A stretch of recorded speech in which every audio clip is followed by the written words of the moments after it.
Pure neurological disorder అంటే it is only Parkinson's అండి. It is a movement disorder. అందులో it usually comes slightly at a later age and అందులో you can see the person is very rigid, అంటే నడవడంలో వాళ్ళకి ఇబ్బంది ఉంటుంది, tremors ఉంటాయి, చేతులు వనకడము, స్పీచ్ మాట్లాడడం సరిగ్గా ఉండదు. There is treatment available for Parkinson's. There is very well treatment available for Parkinson's, and if you visit your neurologist, they can help you. Tablets ఒక్కటే కాకుండా there are procedures like DBS, deep brain stimulation ఇట్లా అంటాము. So definitely Parkinson's has treatment. Again, I want to tell you, Parkinson's is a heritable condition. అంటే పేరెంట్స్లో ఉంటే the risk of children having Parkinson's is also high. Second thing, Alzheimer's. So Alzheimer's is a kind of dementia. It is the most common kind of dementia. Usually we see above 65 years of age ఉన్న వాళ్ళల్లో Alzheimer's అనేది ఉంటుంది. Again ఇది కూడా heritable, possible చిల్డ్రన్లో రావడం if you are having it. దీనికి any kind of dementia, there is no drug that can reverse dementia, there is no treatment that can reverse dementia. కాకపోతే ఆ డిమెన్షియా ప్రాసెస్ని స్లో డౌన్ చేయడానికి medication అనేది ఉంది. దానికి you can go to your psychiatrist.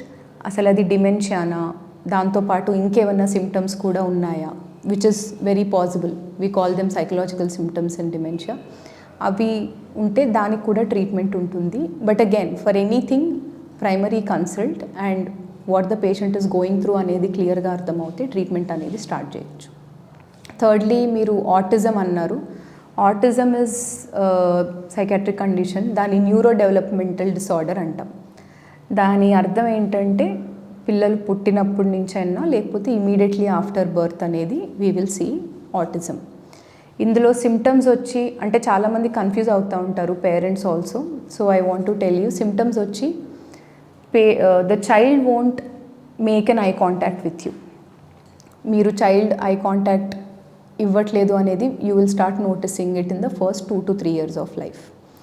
Secondly, emotional reciprocation.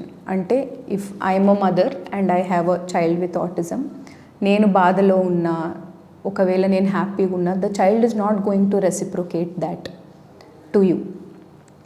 Thirdly, very rigid behaviours. అంటే ఒకే type of food daily కావాలి.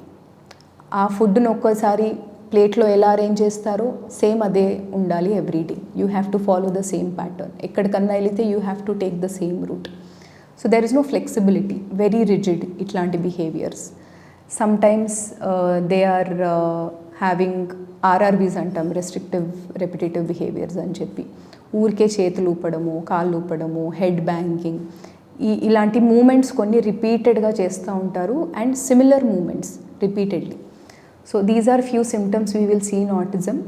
It is not a neurological condition, but very frequently autism unna pillalu we will also see them having seizure disorder, ante fits raavadam.